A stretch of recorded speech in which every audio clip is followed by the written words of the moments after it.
Art. This is Printed and Pressed. I'm Chris. I'm Andrew. I'm Will. And Will's leading the podcast today because this is his choice. Yes. Today we're covering Dune, one of my favorite, if not my favorite, sci-fi books. I'm very excited. You guys excited? Did you actually read the tome? Yes, I did. I read it. I don't know. Just so everyone knows, Chris sent a GIF of the wrong series. Yeah. So. Yeah, he did. I've seen all 3 adaptations, at least part 1. That's not even from one. any and of the and adaptations. I have read Dune. I have the Barnes and Noble, and I have the Ace version. So I'll probably end up selling one set. We'll see. Long story short, Will, you take it away. All right. So Dune is on a desert planet. Oh my goodness! Called Really? Arrakis. Are you sure? All right, so basically, there's a lot going on in this book. There's political subterfuge. There's religious principles. Let's start off with the description of I'm the trying author to. in the book, man. Okay, well, the description of the author is he started off with periodicals in sci-fi magazines. This is when he really became big. Brian Herbert is his son. Is continuing the story. He has really good forewords that kind of describe what Frank Herbert was going through as the books were being made, or maybe a little bit of background history, or how he felt about them, the reception of the books. And then I don't know how. I don't know. Are we just going to go step by step through the book?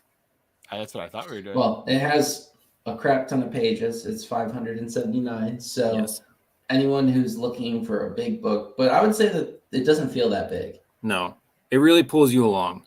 Yeah, it pulls you along, but also his the font in these books is not exactly tiny either. Mm-hmm.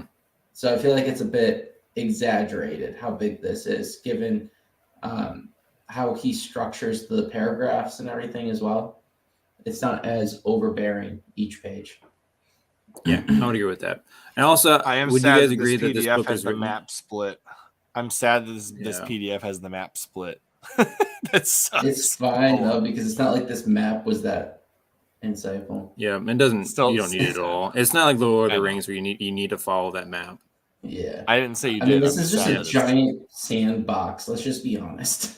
If you just view it as a sandbox, you'll be fine. Yeah, well, that's really important as you're going along in the series, honestly, because he will keep adding to it. It's not stagnant at all.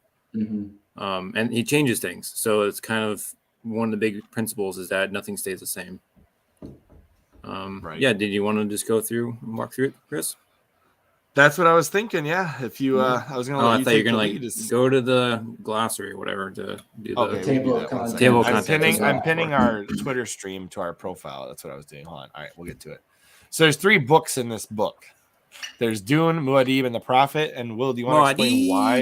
Do you want to explain why there's 3 and not just what? I'm just saying it still felt like one complete story. Oh yeah, it's one book. Yeah, it's but there's a reason. It's just section why 1, section 2, section 3. That's all. Mm-hmm. Do you know why it's in 3 sections? Because they wanted to, Chris. No, because it was originally in a serialized magazine in 3 parts. Yeah, I started off with that, man. I said he started off with periodicals, and then he struck it big with that's this why one. it's set up in 3. That's why it's set up in 3s in this one. I think Messiah got multiple ones too. Did you know that Tolkien was actually asked to read this before it was published? Yeah, and he sent 2 letters, and he said it was better if he didn't comment on it. Yeah, he said he hated it. I think he probably hated it from the word go when he saw that there was an orange Catholic Bible in there. No, let's just be honest here that this is the antithetical polar opposite to how Tolkien writes. It is. Yeah, that's true. He is much more only giving the necessary details that you need at the moment, while leaving mystery for you to be pulled along through this book. And it pulls you along the entire time because you're constantly wanting to discover more about this strange new world which goes perfectly with how Paul is in a new world. And I feel like that's the beauty of this book in a nutshell. And that's polar opposite to how Tolkien wants to describe everything the second it is introduced. Yes. Down to the wrinkles and each freckle on it. Like, I mean, I would agree with you on that. Yeah, he does. So that's why if Tolkien were to be the reviewer for this, he's going to be like, I can't comment. Yeah, well, the thing is, I think that showed a lot of character for Tolkien. We always talk about how we love Tolkien on this podcast. Yeah. Just the fact that he knew he wasn't the guy, and instead of shitting on a young author's career, he was like, no, someone else needs to do this. Yeah, I thought it was a respectable thing. It's like, if you don't have anything nice to say, then don't say anything at all, and allow the community to decide, right? But it's also not really Tolkien's genre of expertise. It isn't. It isn't. I mean, it's got the same level of world building almost. I would say it's not, but yeah. No, when I say that, I mean, like, when it comes to sci-fi, how many things are fleshed out to this level? I mean, a lot of sci-fi is fleshed out a lot more than what this. But before this book came out, I mean, you might have had like Asimov, you probably had Robert Heinlein, but there's not a whole lot of sci-fi. The thing is, out like this. Once you start reading through these books, honestly, just read the first one. You can see that this was a foundational work for sci-fi. There's like basically the echoes from this book is felt now in every single sci-fi property. So like, even though there were obviously some greats before this is the one that really put it on the map. Yeah, I mean, it brought out the era of modern science fiction. This is like the catalyst between science fiction. It does set the standard for needing more philosophy behind. Yeah, well, you can see Star Trek in this for sure. Yeah, Star Trek. You can. Yeah, I can see it. When Will mentions it, I can see it. Yeah. Yeah. Well, that's not something I ever had the thought process of equating here. That's not. Yeah, just the way the philosophy is what triggered it. So that especially the next generation is all about philosophy, and it really you can see the echoes of the sentiments in this book into that one. Not so much the Messiah, but there are some Messiah things. Well, I mean, the Orange Catholic Bible being a new like one world concept of everything is pretty much universal in a lot of sci-fi. Yeah, especially since you have Jean-Luc Picard with his dog and the machine gun in the 1984 Dune movie, and then goes to Star Trek. Clearly, there's a lot of carryover here. Yes, that's my favorite meme. So why don't we roll through the story, Will? And since you picked it, I think I'll let you kind of try and fumble through this thing. Yeah. Okay. So there's so much. I'm trying to think about what is the easiest way of. Well, you got to start with the Duke and Paul, right? Yeah, you got to start with where they're at and where they're going. Yeah. Why they're on the planet. Yeah. So basically, there's warring factions. So there's these factions. So there's the Ixians, which make machines. There's the Bene Gesserit, which are basically space witches. There's the Guild, which is the navigators. They pilot these ships that can go across galaxies in a blink of an eye. They're slightly prescient, so they can actually see the future, which allows them to do this. It's very important. There's another faction called the Bene Telax, and are they in this one? Yeah, they're hinted at this one. Okay. They basically are the Bene Gesserit, but like a male version of that. And the Kwisatz Haderach. Yeah, and then there's also within this different like lords and ladies and the like faction houses. So you have the two main ones, there's three main ones in this book. So you have the Carinos, which are the current ruling family of the empire. Then you have the Harkonnens, which are the true rulers because they have the most wealth. And then you have the Starks.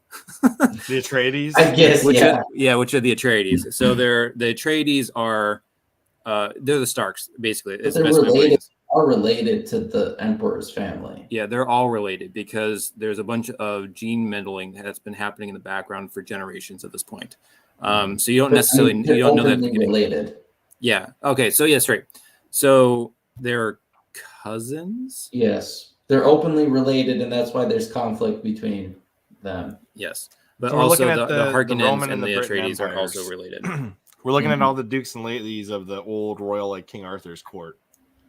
Everybody's related. Everybody's a duke or a lady, and that's how it is. Yeah, except for the Fremen and the people that are below them. And also, the true conflict is only, I think, hinted at mostly in this book. Why the Carinos are so out to get the Atreides, but it is fleshed out later, and also in a prequel book that Brian Herbert makes. I'm actually trying to think what the actual conflict is. Oh, basically, he made the Emperor look weak and forced him into a deal that made the Duke Atreides look like a better leader. So although it was good for the whole, like all the collective systems, the emperor took it personally. So that's kind of the background information you need for this. It's kind of like your standard. This guy, the usurper, looks better than the king. Yes, but the thing but is, he's not a usurper. Yeah, I mean, Duke Leto doesn't he balances out because he leads the free houses or whatever they're called. Right. Whatever. So you have the Chome as well, which like is kind of confusing how that actually works, and kind of doesn't matter past this book. But the Chome is a collection, and it's basically all funded by this substance called the spice melange, and it's only made on one planet, Dune. So that's why everyone wants Dune. Everyone needs this spice because everyone is addicted to it now, besides the House Atreides. So the Bene Gesserit need it for their prescience and how they use their other memories, which is something we'll get into later. Then the Guild Navigators use it for prescience, so they can have. This is also limited prescience, so this can be important later. To be able to see the planets that they're about to fly into, and also other things later. Space and time, can't they? So they also project the ships The ships do that, but they can see it. Okay. So the ships, they're the navigators. Yeah. So the ships can bend space and time and jump between things, but they can actually fly. They can think so fast that they can fly it through that. Gotcha. Okay, that makes sense now. I was a little confused on that a little bit. Well, it is kind of. Aren't they also kind of seeing the future? Because there's moments in this book where absolutely. That's how they're doing it. Yeah, that's how they're doing it. It's like an AI with a chessboard where they can see every possible outcome. Yeah, they have something called second vision, which again is more fleshed out later. So basically, they just see ahead of themselves, but only by moments. Mm-hmm. So it's not true prescience like we're going to see Paul in the. They only see on their path they're currently on, yes. Which is why it works for them navigating because they can see where they're going. They're just Yeah, but again, it's only a few moments ahead. It's not generations. But they can see all the paths that lay ahead based on what decisions are made, right? And then the Bene Gesserits, which are the space witches, they have been doing gene meddling, and they're trying to create something called I can't pronounce it. Kwisatz Haderach. Yeah. Which is basically they're trying to make a Messiah-like character with these special powers that they can control, because they want to have ultimate authority over everything, and they want to. You'll find out later that also they want to know what the heck the Bene Telax are up to. So that's part of their plan too. And basically they have really interesting, because they've been gene meddling for thousands of years at this point, the space witches, again, they don't have actual magic powers, but it kind of seems that way. So they can read your thoughts, kind of. They can really read your facial expressions. They have something called a voice, which is really like they speak in a certain tone, and it resonates with your brain and causes you to want to follow that direction. Mm-hmm. And then they also can manipulate different parts of their body down to the molecule level. So they can ingest poison, and they can actually create the antidote inside of themselves. And then they can also create, they can heat up random parts of their body so they're not cold. They can also cool down parts of their body so they can be in like the Dune sun for longer than most people and be completely fine. That kind of thing. And then the reason why the Bene Gesserits are really important is because they send out these people called sisters, and they marry into these great houses. It's an open secret that they're basically manipulating these lords, but they're, you want that power alliance essentially. And the wife, the concubine, because he's not actually married. It's an important point of the Duke Leto is Paul's mom. Yeah. Who's Jessica? I was like, Lisa. It's like, that's not right. So Jessica, Jessica is a Bene Gesserit, but she's a strategic pairing with Duke Leto. Yeah, it's very much so she ends up being the daughter of one of the other Grey Houses. Harkonnen. But their breeding records are kept secret from them, so they don't know that. They're just trained in a certain belief system, certain powers, that kind of thing, and also a certain way of life. But she screws up because she falls in love with Duke Leto. And she decides that she's going to skip this breeding program and manipulate her own womb to produce a male instead of a female heir, which is what she's been directed to do. Yeah, well, he's not an abomination yet. I know, I'm joking. Yeah. But she does create a joke. So, here's a question. All right, answer me this real quick, just because I did not quite pick up on this. The Reverend Mother thing, is that specific to the Fremen, or does the Bene Gesserit have like one all-powerful Reverend Mother? Yeah, so the Reverend Mother, the Reverend Mothers are basically just, how do I describe? They're basically high priestesses, but there's also a Mother Superior, which is the Pope of them. Because I don't remember there being a Reverend Mother other than the Mother Superior. I believe you're correct. In this book, that's the only one mentioned, but there's a bunch of them later. So they really flesh out all of these different factions later. This one, really, like Andrew was saying, he really only gives you what you need to know for the story. There's a ton going on in the background that doesn't matter. Yeah. So Paul opens up with Paul, right? Where he's essentially being tested by the Mother Superior. Yes. To prove whether or not he's really a human. Yeah, so that is honestly kind of confusing, but the idea is that he needs to be able to control his impulses. So it's something that the Bene Gesserits can do. They can essentially get their limbs chopped off and they won't flinch. And because they can control their bodies to such an extent that no matter what's going on to them, they always maintain composure, and it makes them really freaky. So that's what that test is ultimately going for, is to see if, like, at that point, a woman going through that would have gotten some training and be able to hold her composure under pain. And it's also the idea is that you can't torture them. They won't break under. There's like these machines that will probe your mind, that kind of thing. And also another part is the spice agony, which will come in later, is very, very painful. And if you can't get through the spice agony, you'll die. So this, again, is a testing them before they go through the spice agony. Is that the poison that Paul goes through? Yeah, that is. Okay. Yeah, that is a version of the spice agony. That is a more wild Fremen version because they're kind of doing it on the fly. But yeah, all of the sisterhood goes through something like that. Okay, so basically, you open up with Paul determining his humanity from the Bene Gesserit standpoint, and then the Atreides, you find out, are being reassigned to Arrakis by the Emperor to take over where the Harkonnens currently are. So there's a jealousy aspect to it, but the Harkonnens aren't really leaving the planet. They're just pretending to, because the conspiracy is that they will take it back at some point. Yeah. But you don't know how. You just know that the Mother Superior has hinted that Duke Leto will die. Yep. But basically, she straight out says that everyone knows that this is going to happen, that they're going to attack. And then she says, I can't save the Duke, but I will do my best to save Paul, because he has the potential to become Neo from the Matrix. Yeah. But she's super pissed about it. So also, she basically it'd be a waste of the breeding program. Right. Again? It would be a waste of their breeding program if they did get rid of them. So Yep. So then basically the Duke Leto and family, the Atreides, they move into Arrakis.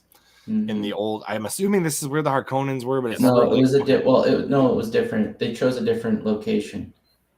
Yeah, but it's the same city, though, isn't it? No, same it's city, a different city. No, it was a little bit unclear. I clearly missed that.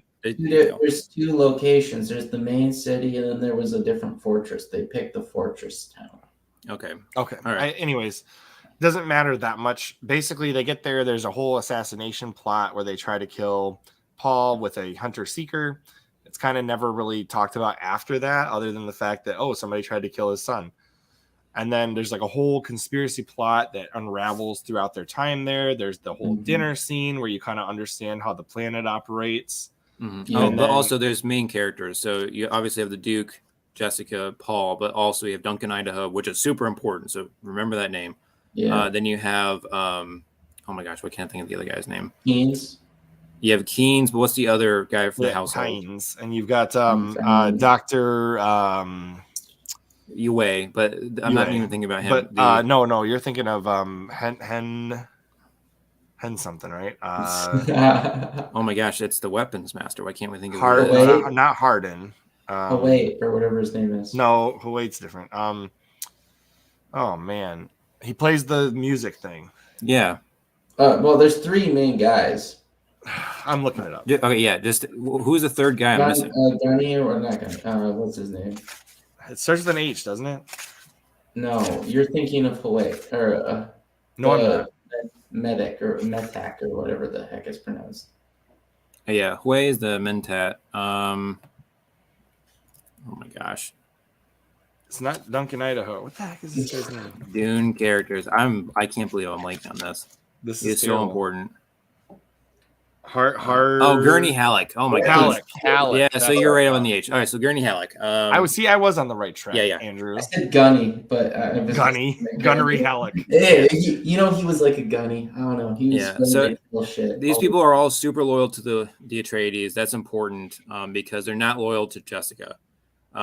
And because of that, they're easily manipulated into thinking that there's a subplot that she is trying to kill off Paul, which if they knew what was going on, like that doesn't make any sense. But for them, they don't know what's going on between the Duke and Jessica, so they think that she's the one trying to kill Paul.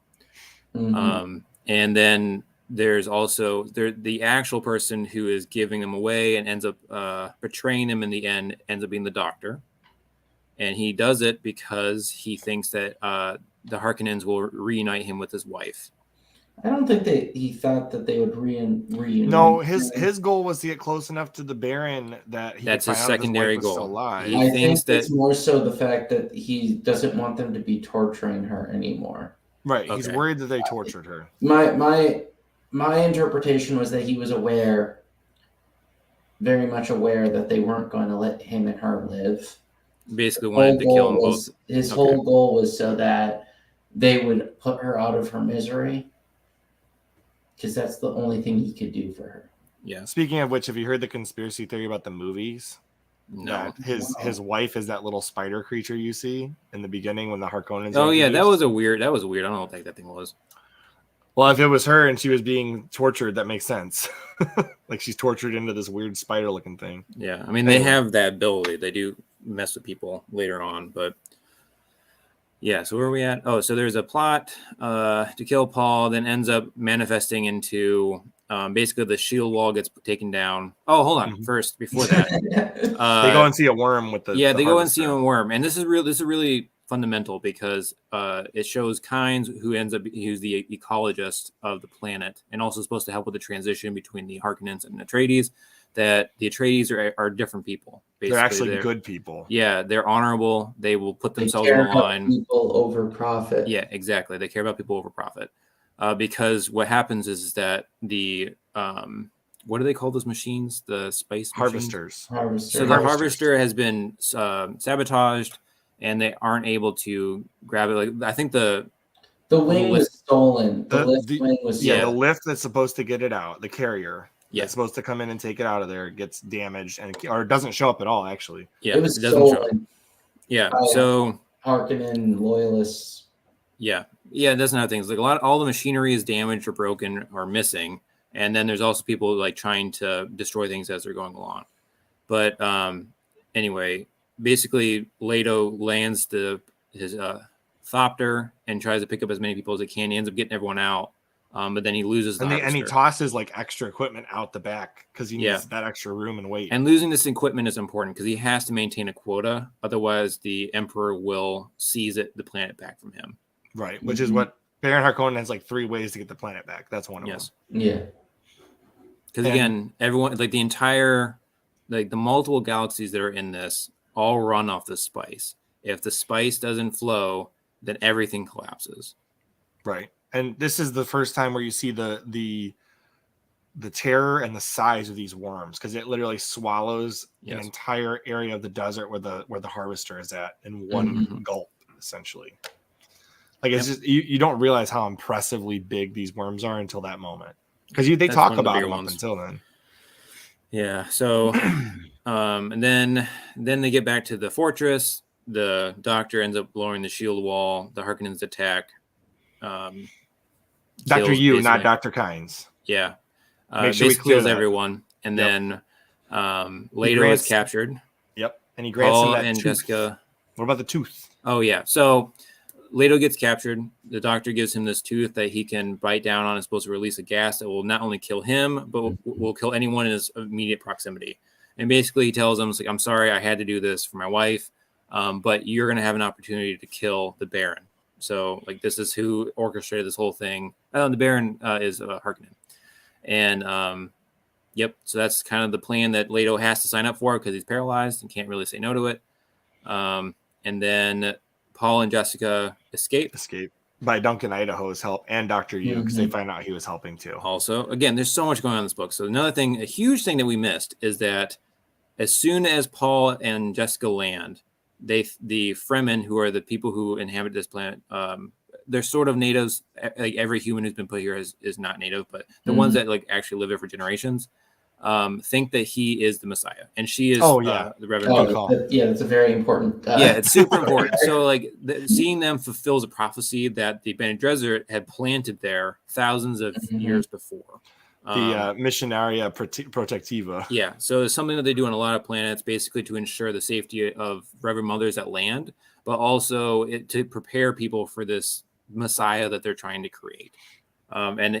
They end up doing it. So they see him and they're like, oh, he fulfills the prophecy. And then they test Jessica. One of the handmaidens tests her later, and she kind of stumbles into the right response. Yeah. So she stumbles into the correct response, and in exchange, does she actually give her the knife? Yeah. She gives her the knife, and it's an very important knife because it is a tooth of Shai-Hulud, which is the worm god, and which is just the worms. And then what's interesting about these knives, they can't be taken off of Dune because they disintegrate. So they're very, very precious. Sounds like there's something to do with the way that they're made. They will disintegrate upon leaving the atmosphere of Dune. It's magical. Kind of, yeah. Well, it also disintegrates if it's away from the body for long enough. Yes. So there's a lot going on, especially when you like find out how the spice is made. It's just in this book that's not really that important about the knives. No. I'll be honest. It's just let's just talk about the fact that you can tell if somebody's been on the spice long enough by their blue eyes. Yes. Yeah, that too. That's another thing. So when you become spice addicted, at least the Fremen do. So when the Fremen become spice addicted, their eyes turn blue. Even normal people do, including the whites of their eyes. But the thing is, there's other versions of the spice addiction that don't have blue eyes. So again, it gets complicated. Yes, Chris, we see the book. Goodness, Chris. And anyway, so where we at? They get captured. Then Dr. Hui actually organizes a way for them to get out. So he has like a thopter that has like a package of supplies for them. Yeah. And like a little marker, I think, to kind of indicate like, hey, this bag is for you. And it has a note in there explaining things too. Yeah, well, they haven't opened it yet. So the Harkonnens take him, and then does Paul do this in the book too, where he uses the voice first? He uses the voice, yeah. Yeah, so Paul uses the voice first. Well, he fails at it the first time, and then he gets it right the second time. Yeah. And then I think you see Jessica's POV where it's kind of terrifying that she is, that he is as powerfulness as he is without much training. And then she does it for the other pilot, and they, get rid of them. They crash. Or they go through a storm, and then they crash because the Baron Harkonnen ships are following them. Yes. So they fly through a storm, like a sandstorm, which is supposed to be impossible to navigate. Wasn't that the first thing? The sandstorm. Well, they go into that little base. This part's not that important for the story, but it is. No, it's important. Leah Kynes essentially meets them in the base, sends them running off on their own. Duncan gets killed, man. That's true. Duncan does get killed. It's the first moment. Duncan dies. Leah Kynes lets them off onto a separate path where they can find an ornithopter, and then Leah Kynes gets stranded in the desert. But right. So it's more than that too, though. It's more than that. This is also the time where Paul realizes that he does not actually see the future in certainty, because up until that point, his future visions had included Duncan. Yeah. Oh yeah. Oh gosh. We also, again, this is why we should probably have multiple parts. So because he's on the planet now, and he's like essentially the spices and everything it's activating his prescient powers. So right, yeah, that's true. It's something that now it can no longer be contained, and he basically has to keep going, or basically he'll die. So, and he keeps seeing the future where he is the Messiah character, and basically leading a very fanatical cult. Yeah. Well, he refers to it as a Fremen jihad, I think. Right? Yeah, so it's a jihad across the galaxies, because it'll spread and he'll topple all. And the Fremen are unstoppable, and they're behind him. Yeah, basically. But that's why that part is important, because it brings into question his own visions to the reader, at least, because and he mentions it too at that time because it's like, oh well, Duncan wasn't supposed to die per my own visions of the future. The fact that he did that overlooking something. You sound like you're underwater, Andrew. I'm not sure what happened there. Well, okay, I don't know why. There's an echo in my room, probably. Yeah. No, it was because you're too far away from the mic and it was isolating you out. Oh, fair enough. But yeah, he overlooks. He realizes there that he can't just fully rely on his visions of the future. Right. Because there's sometimes not accurate yet. and sometimes they're not so accurate. But after this point, then they escape the Harkonnens. Leah Kynes dies with a weird scene where Leah Kynes is talking to his mirage of a dad. Yeah. Well, it's basically explaining like why he had the mission of so Leah Kynes' whole thing was he wants to create more of a paradise. Yeah, so the thing is Dune used to be a tropical planet. I don't know before if you the know worms. this. Yeah, before the worms.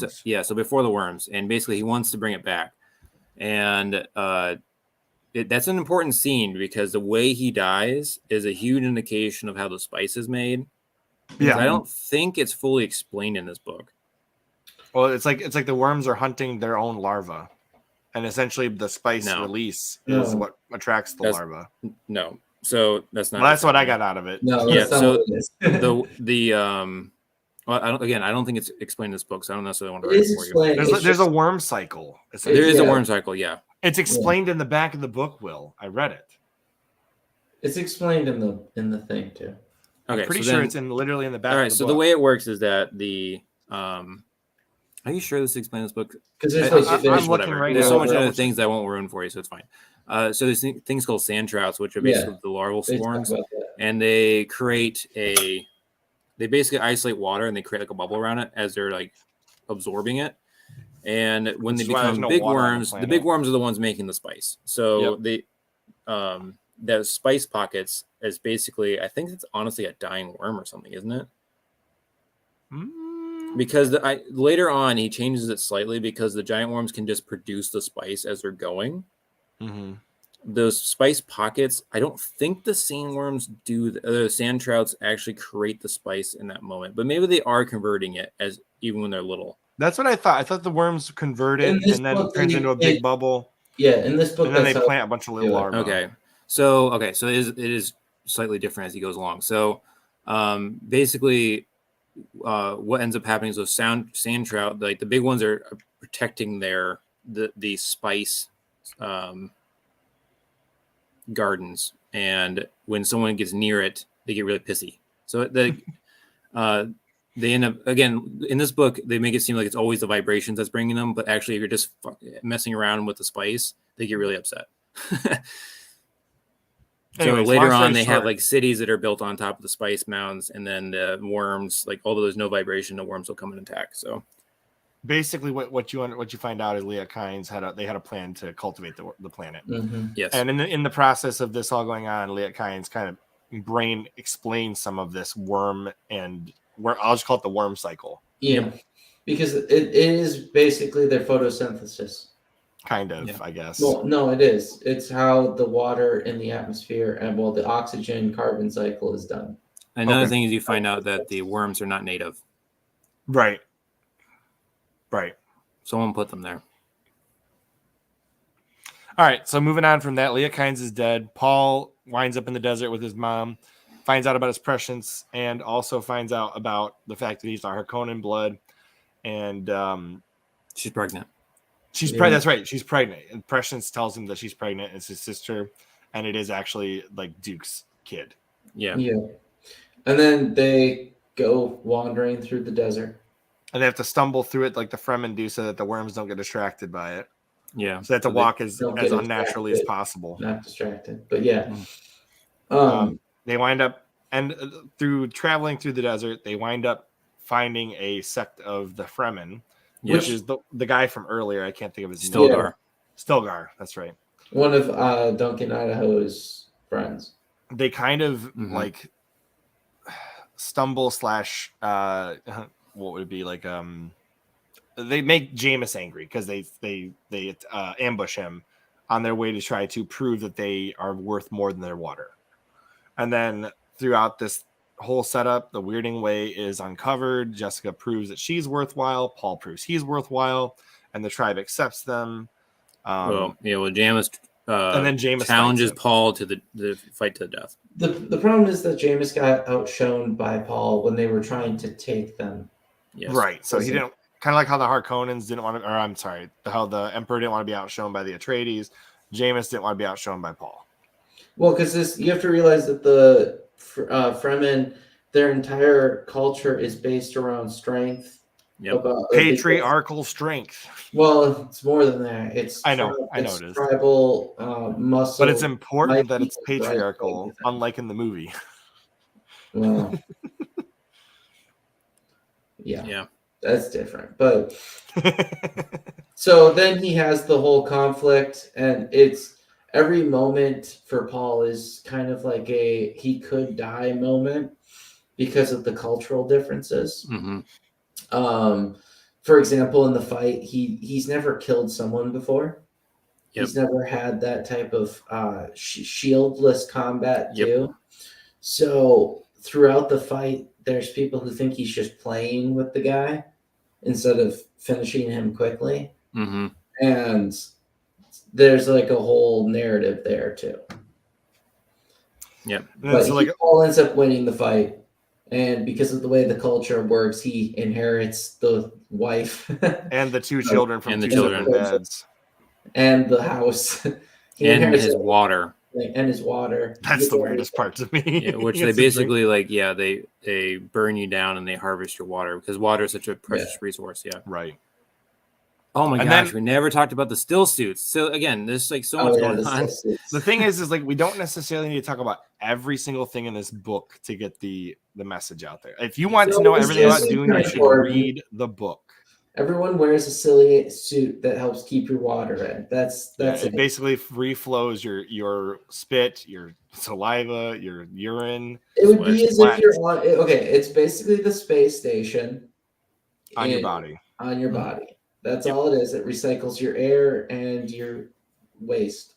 And the water would be really stale at some point after doing that so many times. I mean, but supposedly you only lose a drop of water per day. Yeah, you lose a thimble if you do it correctly. Yeah. So then they end up at the Fremen's place, and Paul kind of grows up there because he's only a young teenager. And when this whole thing begins, and he becomes an adult, yeah. He grows up. That's when he meets Shani, and they have two children, I believe. Well, no, one child to begin with. Chani, right? Shani's from Witcher. Chani, and he kind of like earns his spot within the Fremen, and everybody assumes at some point during this process he will have to challenge Stilgar for leadership. But it's kind of like a hush hush. Nobody's gonna talk about it. And at the same time, Jessica finds out that there's a Reverend Mother that she can replace and join them in that aspect. But they don't know she's started to attack the Harkonnens at this point, right? Yes. At some point they are actually, and that's when Gurney Halleck comes back too, because him and Jessica have been training the Fremen with the weirding ways. But doesn't she become the Reverend Mother before they do that? No. She becomes the Reverend. Wait, did she become it early? I can't remember. Yeah, she has to because she was pregnant when she did it. So that's true. Yeah, she did. So she did it pretty early, pretty quick. And then after that, that's when the abomination happens. But after that, that's when Paul and the Fremen start because Paul becomes a leader within the Fremen, and they start attacking the Harkonnens, taking away their spice advantage. Gurney Halleck rejoins up because they ambush him and realize that he's in the group. And that's when they discover there's a Sardaukar in his group. And they send him back and say, hey, go tell, which the Sardaukar, for those that don't know, is the Emperor's troops, the special ones from his prison planet. Which is another conspiracy. They're the black stormtroopers, the ones that actually shoot people. The ones that know how to fight. Yeah. So anyways, they discover one of those guys among Gurney Halleck's men. He's relatively new, so they knew he was trying to infiltrate the Fremen to find the Muad'Dib / Maudi or whatever he is. It's Muad'Dib. Muad'Dib, whatever. But he's also Maudi. And Maudi is, but Maudi, that's what's so confusing. He picks Muad'Dib as his like tribe name, but they also call him Maudi, which is their Messiah name. Yeah. It's just With it's like Muad'Dib. two He's a words that mouse. are so similar. Dude, he's just there to do his thing, man. Mhm. And throughout this process now, Paul ambushing the Harkonnen spice harvesting, Aaliyah starts growing up, which is his sister. Yeah. And so he's making a name for himself on the planet. And people start to realize, like, oh gosh, this Muad'Dib guy is like really causing problems. But nobody knows that it's Paul. That's the thing. Nobody knows that it's Paul. So then Paul sees in his prescience that they're going to have to eventually fight the Harkonnens directly. That's what the Fremen have to do eventually. So he learns a lot about the Fremen's ways, and then they have their coming of age ceremony or whatever that they usually do to 12-year-olds, where he learns how to ride the worms. Has he gone through the spice agony yet? That's after the worm riding, isn't it? Or is it before? I thought it was after. After. Yeah. So he rides It's the worm. after when he goes, he doesn't know what he's supposed to do next. Yeah, so he rides the worm, and then that's when they tell him, like, or that's when one or the other happens first. I don't think it really matters that much, but he has to ride the worm, and he goes through a multi-week, like, coma where he's got spice agony going on. Yeah, which is really unusual. So normally that doesn't happen, but because he basically what he's doing that the Fremen don't do is he's accessing other memories. And another thing, so he's basically tapping into his genes, and it's all the memories of everyone on his female side, which is what the Bene Gesserit can do. But he can also access all of the males, which is something unique to him. Right. He went through the spice agony after because he needed to figure out how he was going to that's right, yeah, not kill Stilgar and become the leader of all. So Mm-hmm. that's the proper order. Yeah, and he goes through it for so long, partly because he's conversing essentially with all of those other memories. And also something that I don't know if it's necessarily touched much on this book, but it will be very important, is that those other memories try to take over the body. Mm-hmm. So there's, because like he has the Baron in there, and the Baron is like a fully fleshed out person and will try to take over. But I thought the Baron was more impactful to Aaliyah. It will be. Okay. I'm saying that he's there too. Okay. So like he's fighting all of those people and not being prepped for that kind of a thing. I can see how that can be pretty terrible. And then I think is it Chani that brings him out of it? Yes, she shows up and essentially feeds him more of the water. Yeah, he just needed more water because he was thirsty. What's the water called? The Maker water or whatever? Yeah. Yeah. Anyway, so he gets more of the poisoned water from the worms, and they feed it to him. And that's what breaks him from his like coma spell, what do you want to call it? Mm-hmm. And and at that point, he has a complete shift in his personality because he's acting like kind of like a robot at that point, right? Because he's no longer just Paul. He's got so much more going on in there now. Yeah. So then, following that, he unites the Fremen. They continue doing the training, and eventually, he's asked to fight Stilgar. And he basically says, well, no, I'm not going to give up my best leading person. I'm the Duke, and all you tribespeople will answer to the Duke now. Yeah, and very similarly to the way that what we mentioned in our previous book review for That Hideous Strength. Mm-hmm. There's the whole concept of before they even have this conversation, they've orchestrated exactly how it's going to go. They've manipulated the direction so that they can control the crowd. Yep.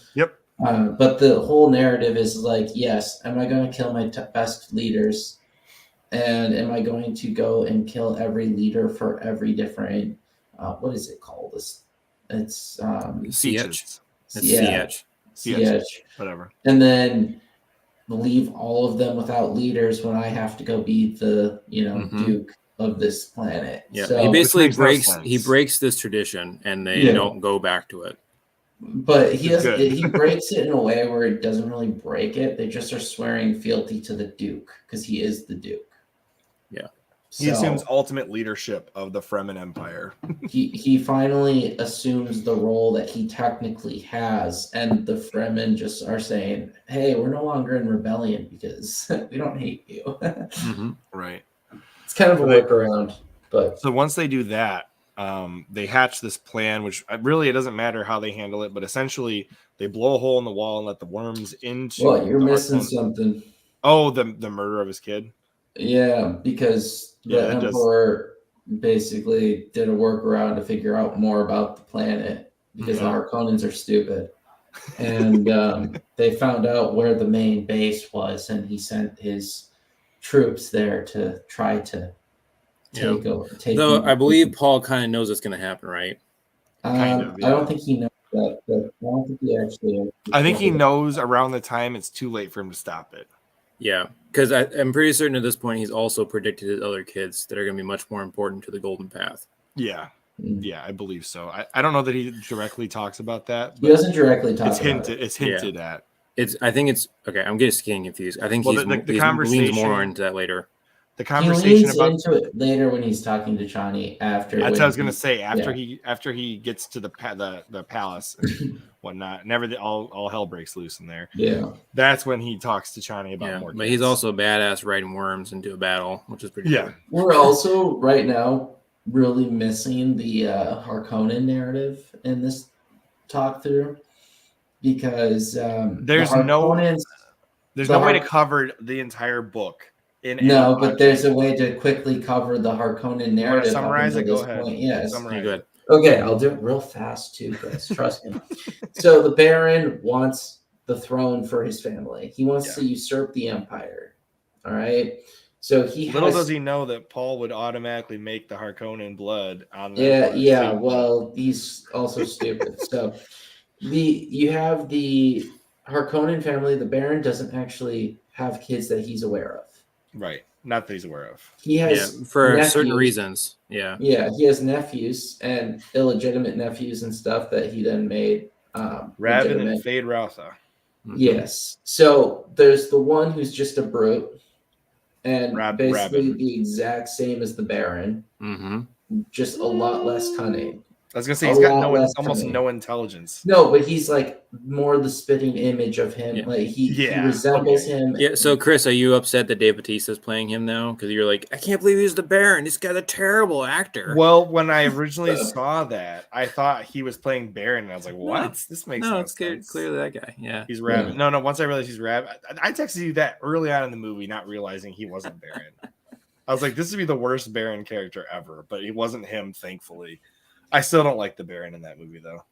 Yeah, so he has the brute, then he has the other one, the other nephew that is like the promising, attractive-looking prince. Well, he's the opposite of Paul, so he is another potential Kwisatz Haderach or whatever. Yeah. Haderach. He doesn't really show that potential ever in the narrative. No. But he is part of that breeding program. He's part of the breeding program. He's basically who Paul was supposed to marry if he was a chick. He's the antithesis of Paul. Yeah, so that's that's a good point, Andrew. So their kid was supposed to be For the breeding program, this was the person that he was supposed to marry. Yes. All right. Now, they have a servant character, a Metak, that was supposed to lead on Arrakis right after the fear the babies are destroyed, to be as brutal as possible to make it where the Harkonnens come back looking like saviors. So the whole, we're gonna just boil you alive so that even our normal cruelty doesn't seem bad anymore. Well, that guy gets killed with the tooth issue. The dude. The original one, yeah. Yeah. And then, so the Baron has to pick a new person to lead on the planet in his absence. So he picks his brutish nephew, puts him in charge to be as cruel and brutal as possible. And that is who Paul is fighting against the entire time. Mm-hmm. Right. So unknowingly, the Baron has made it even easier for Paul to lead the uprising, all of that. And without realizing it, too. Yeah, without realizing it. And that's where you get to basically this exact part we're talking about, where the Baron and the other nephew are coming with the Emperor and everything for the main conflict with Paul. See, I told you I'd do it fast.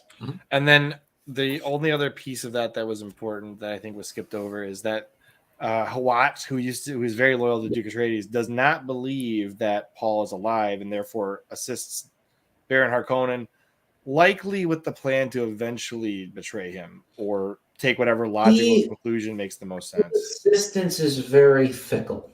Right.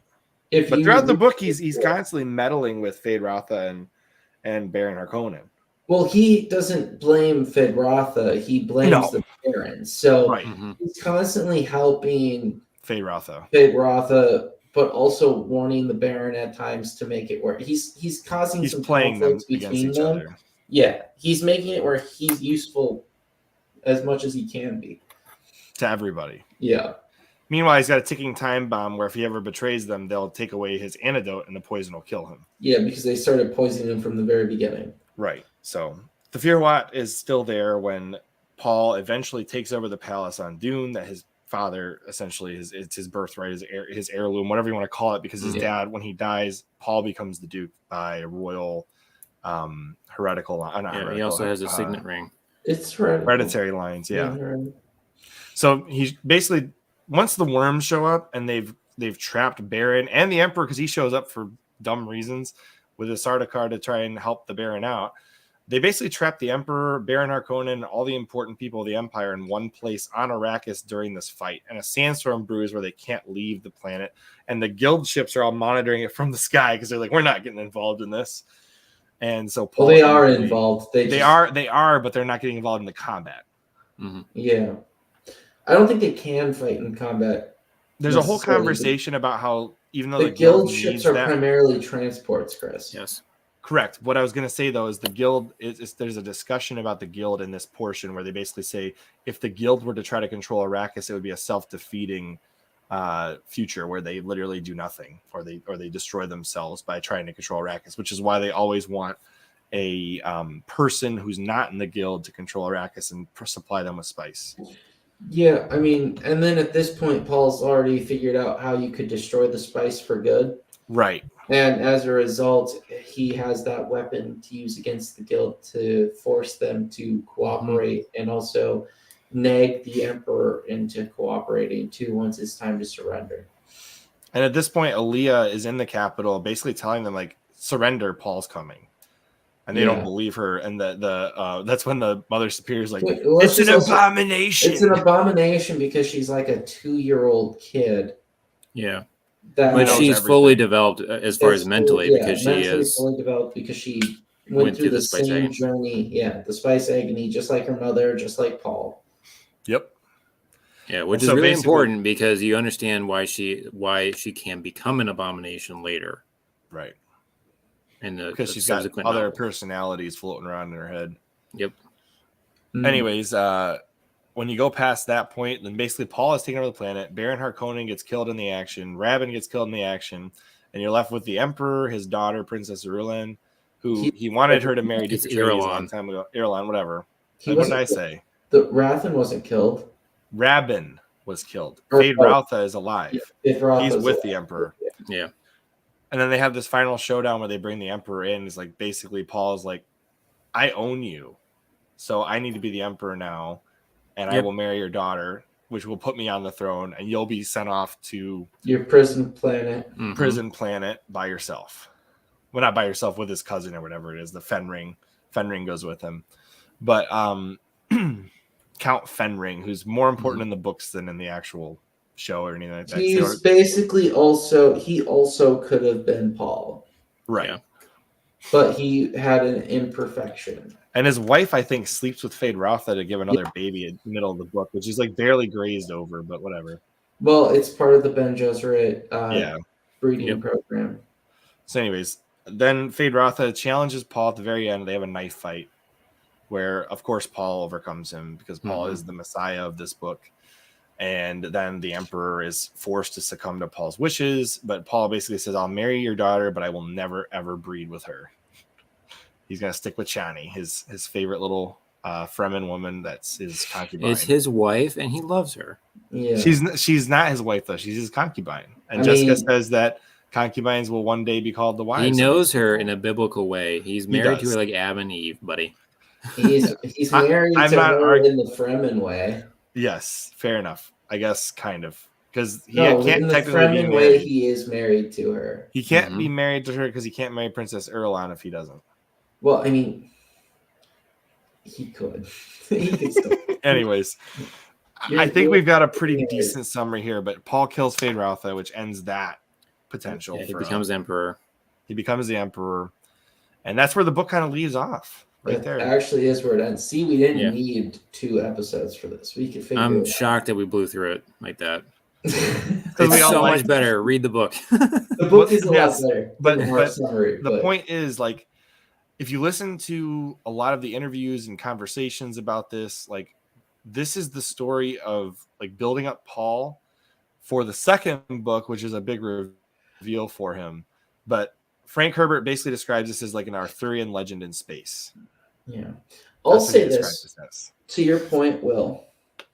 I think the reason it felt like this would be so hard to go through in one episode of our podcast is just the fact that while you're reading his writing style, right, giving as little information as possible over the almost 600 pages, is something that makes you think about every issue about 1,000 times, and you are constantly trying to project out into the future to what you think is going to happen. You're basically trying to do what Paul does while you read it, and you're contemplating where the story is going to go. Yeah, and he really leans into that in the next couple books. I'm excited for you to read them, Andrew. And as you read it, you're not excited for me to read it? No, you already seen the movies. I'm sure you ruined it for yourself. I did not see. I purposefully avoided watching the Children of Dune miniseries. I have not watched that yet. Okay, that's good. But the way that between how you read it and think about it, right, and then the writing style of just wanting to know what happens next, it pulls you through this book so fast that it was not a hard read at all. No, it was I could read it at about the same speed as a Michael Crichton book. Yes, it was exactly the same speed because it leads you along like Michael Crichton does. Yes, but better. Yeah, I will say, like, some of the other books, you're basically going like, what the fuck is happening the entire time until you get to the very end, and then you're like kind of like, what the fuck? you get some of it, you sort of understand it. And are those the ones written by his son though? No. No, there's 6 that Frank wrote. Yeah. Okay. He wrote 6 books. Especially when you hit the God Emperor, like that entire time, it's because the God Emperor, I won't ruin who that is. It's just on another plane of thinking. So it's really difficult to follow his logic until the end. Then you're like, oh, okay, I see it now. I'll say this though, as far as sci-fi goes, it is and it isn't sci-fi. Well, there's no aliens. There's no aliens. I guess technically the worms would be aliens. Maybe, because they could have been taken from Earth. You have no idea where they came from. Yeah. Aliens on Arrakis. Yeah. I mean, the humans are aliens on Arrakis too. Fair enough. Okay, all right. Maybe. If you want to get, you know what I mean. But but the humans, it's all humans, and I kind of respect that. I think that's awesome that he chose to do that. I think it's better. Also, controversial opinion here, but I can't help but feel like there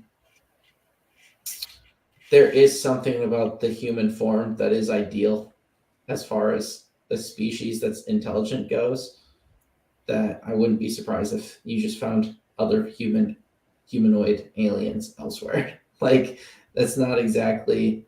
Well, as far as our understanding of tool use and creation, I mean, although dolphins are extremely smart, the only tools they can come up with are like sponges, whereas even the less intelligent apes can create like wooden tools because they have hands. Even look at raccoons, man. Look at how raccoons can open things. Yeah. All sorts of, it's like having 2 hands and 2 legs 2 feet, I guess, is very helpful. So I just feel like the bipedal primate form, is that what you're trying to get at? Yeah. I mean, it doesn't have to be primate. I guess you could have humanoid.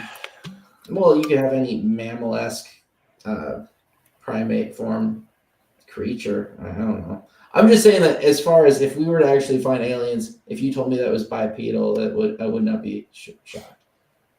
I would say it's probably going to have to be warm-blooded or some variation of that to have enough energy pumping to your brain to have complex thought. Yeah. I don't believe in aliens. Yeah, we know, Chris. Or it's going to be octopus. An octopus. Yeah, fair enough. Oh my gosh. Dude, those things are crazy. It's like the crazy smart characters. They're crazy like smart, and they can use a lot of things as tools. They're honestly uncomfortable to watch because they're that smart. Octopus? Yeah. They're also genetically so different than everything else on this planet.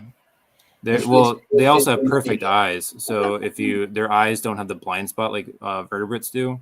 Oh, really? Yeah, because they evolve differently. Well, I mean, yeah, but they're completely different than everything else. What about jellyfish? No, jellyfish have no brains, man. Yeah, I was gonna say they're just a nervous system, essentially. It depends on the species. Some of them are literally just a collection of individual cells Let's get back to the book and just okay. So what about the book did you appreciate the most? I think Andrew's already hit on it. The way it's written. I mean, going into this, I was thinking Desert Planet. This is gonna be dumb. We've seen Desert Planet movies; they're never great. Tatooine. Yeah, exactly. All that, but yeah. Yeah, and then I don't know, just going through it, you just drag through it. It's so fascinating. I love the story. You forget that it's a desert planet. Yeah. In a sense, because the story is so much more rich than what you would expect from a desert planet. It feels like there's that uncanny valley about sci-fi where it's like, okay, no, I don't really buy this. This book is one of those books where it's like, wow, this feels like a real place the way he talks about it. Yeah, well, again, to Andrew's point, he gives you just enough that you're filling in all those gaps yourself, so it feels so fleshed out. You fill it in with what you know. Yeah, and he leans into that, and again, he leans into that later, where he like what the gaps that you filled in with what you think is going to happening. Sometimes it is exactly what it is, and you feel like kind of like you feel vindicated that you figured it out almost. I also really appreciate the way he does the technology. Mm-hmm. Yeah, where it's simultaneously extremely advanced but also primitive. There's a commentary where somebody who's reviewing this book said that Frank Herbert just did not want computers or like advanced weaponry, so he came up with the Butlerian Jihad just so he could have knives in space. Also, this is he formulated the story in the 50s, so like there weren't computers yet. He also does it though, where he says that shields make it where guns are all the weapons have a negative impact. Yeah, like they basically all become atomic. Yeah, so he set it up in a way that's believable. Mm-hmm. Yeah, no, I mean he explains it all. It's just that somebody's like he came up with this explanation so he didn't have to have guns.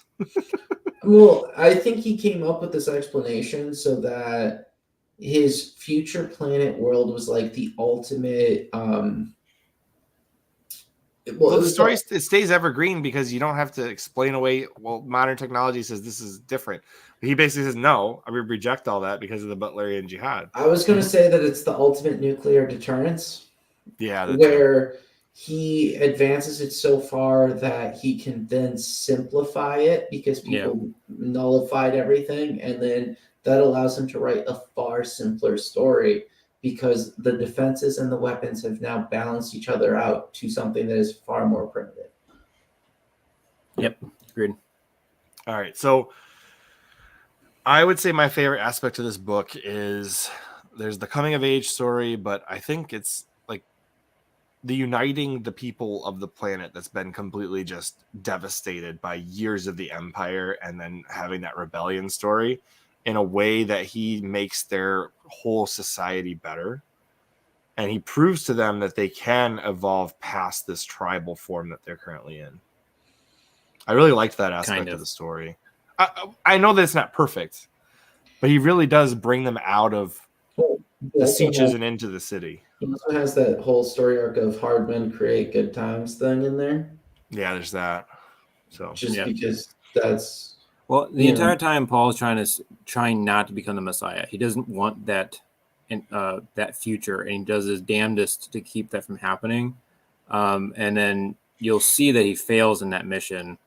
But it was inevitable. Yeah, the overarching theme is that you have to be wary of these, smooth talking politicians that create these movements because they're, it can whip people into a frenzy, and that frenzy can be directed into positive things or into very negative things. It's like the snowball effect, right? You start with a small snowball, rolls downhill, becomes something entirely more. Well, not just that though. Throughout that entire process, he realizes that it becomes so much bigger than himself that no matter what he does, the narrative will escape him.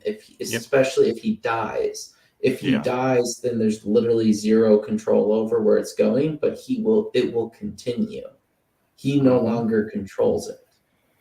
So Yeah, like I said, I just love the way he writes this book, with the way he provides details that does just suck you through the book, basically drags you through it. I couldn't think of another sci-fi book that was similar to this prior to it coming out. Like this is like one of those magnum opuses of sci-fi. Yeah. Yeah. Well, like I've said it, several times now. This book is essentially what Tolkien did to the fantasy. Mm-hmm. Just put it on a whole new plane. This is high sci-fi. How about that? We can then even Foundation. I thought, isn't that another one that's yes. Foundation is great, but and I've already read that. This is different. Foundation is an entirely different narrative. No, but I'm saying, isn't Foundation did the same concept for sci-fi? If I wasn't mistaken, I thought that it. I mean, it changed early. Foundation changed a lot of how sci-fi was written or looked at, and it kind of opened the door for something like Dune to really take over the genre. Did Foundation come out first? I can't remember when Foundation came out. Foundation came out first. Okay, I'm just saying that because I know Foundation is what bridges the gap between serious sci-fi of like H.G. Wells and like Frank Herbert. Okay, I'm 90% sure because I was under the impression that Foundation was literally one of those foundations of what modern sci-fi is. Well, it absolutely changed. Like, it took the genre out of the dark period where sci-fi was looked at as like a kid's form of entertainment and brought it into a light where somebody like Frank Herbert could make Dune and people would accept it. Does that make sense? Yeah, no, that makes sense. How would you guys rate this book? 5. It's a 5. I can't imagine somebody like this book, especially. This one specifically is definitely a 5. Given what Will says about the later books, there's more questions there. I have to read them first, but each one is very good. I would give, honestly, the first 3, I would give all of them 5s, just to ruin that for you. That's fine. I mean, I already expect it because it's all tied to this story. Yeah, Foundation is from the 1940s, just for the record. Which I just have to point out that's really freaking old. Yeah. Really? I thought it was 1951, Chris. I'm looking at it right now. The short stories that became Foundation were started in 42. I'm literally looking at it right now. He first published them as novellas in the magazines, and then eventually it was published under. So the actual book itself came out in 1951. Kind of like Herbert's Dune with those. But he started it prior to. In a way that's what he used to write, was a column in like a magazine. Yeah, well, this is kind of how these things work. I don't think this was necessarily a proven genre yet. So no, it wasn't. No. They basically invented it as far as novels go. Well, because you had H.G. Wells prior, H.G. Wells and which were more short stories though. So. Yeah, I'm not saying they were long, and Robert Heinlein had been writing for years too. Like he was a bridging sci-fi. My point is like Dune is freaking huge, so that's. It doesn't. When he wanted to get Dune published, crazy thing. No publisher would take it, and then some guy at Chilton, which made vehicle manuals, giant thick vehicle manuals, said, whatever, sci-fi, let's publish this giant book. And that's the end of the story, because after that, you got to think about how weird this would have been at that time, though, because it's like it's so different. It is, absolutely. But I think this might be our first. All 3 of us gave it a 5, honestly. No, it's not the first. Or no, Narnia, Horse and His Boy. We did that one too. Yeah, I think. Did we give The Hobbit a 5? Did we not all give the Hideous Strength a 5? I think Will was pulling that one. Oh, that's right. I gave it a 4 because I said I was like, I'm giving this one a 5. So I couldn't do it.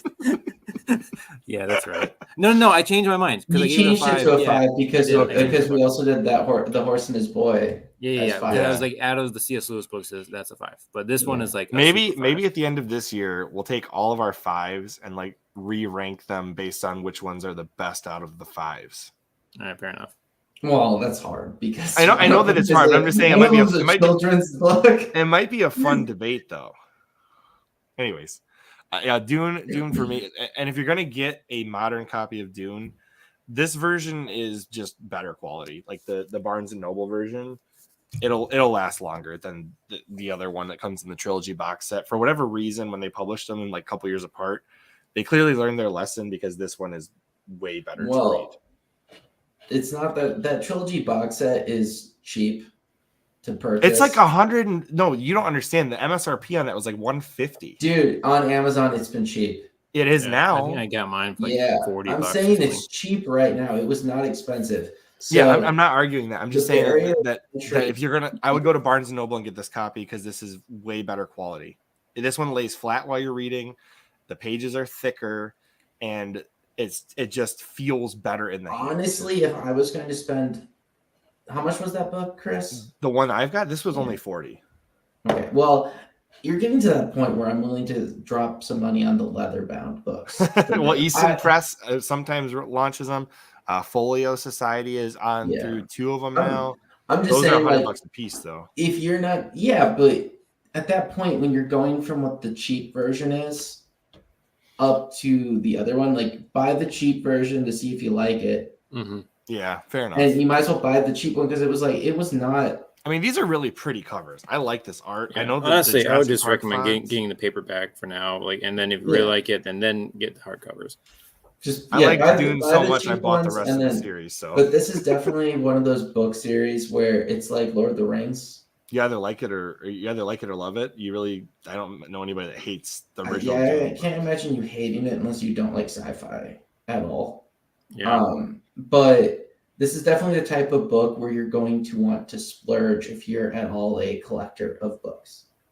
Yeah, Folio Society is on to the second book, so they'll probably make all 6, and that's a super high quality production. So if you're looking for $100 books, go get the Folio Society edition. Which one's that? What one's that? Just look it up after the podcast. Trust me. Is it leather? I think it is leather, but it's definitely like sewn binding and everything else. Skin. It's very beautiful. You would like it, Andrew. It's actually made out of worm skin, you guys. Yeah. It's made out of the same stuff that the worm on the popcorn bucket's made out of. Oh my gosh. With that, we should wrap up. Yes.